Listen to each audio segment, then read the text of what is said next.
काय त्याच्या आईला पार रस्त्याची वाट लागली पार. काय सोय राहिली नाही रस्त्याची, चालत जायची सोय राहिली नाही. खड्डन खुड्डन चिकोलन राडान रोडान सगळा पार. हे सरपंचाचं लक्ष नाही अजिबात. पहिल्यांदा सरपंचाची गाठ घेऊन सांगतोच काय येते आता. हा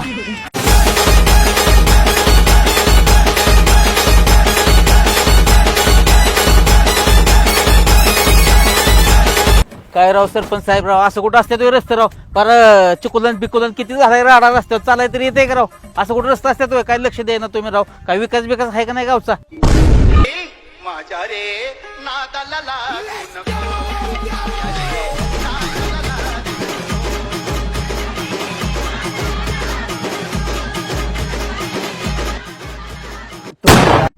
अयो सरपंच राव, तुमचा नाद नाही राव. तुमच्यासारखा सरपंच अख्ख्या पंचकृषीत नाही राव. अय अय अय अय त्या आईला काय सरपंच आहे राव. भाग्य गावाचा आपल्या असला सरपंच गावलाय आपल्याला. हे सरपंच काय पदरचं पैसे टाकल का? सरकारला कळत नाही का रस्ता करून घ्यायचं? पैसे त्यांनी टाकले तर रस्ता होईल ना. सरपंचाचा काय दोष येतात राव? एक नंबर सरपंच आहे राव. परत निवडून ह्यालाच देत असतो मी.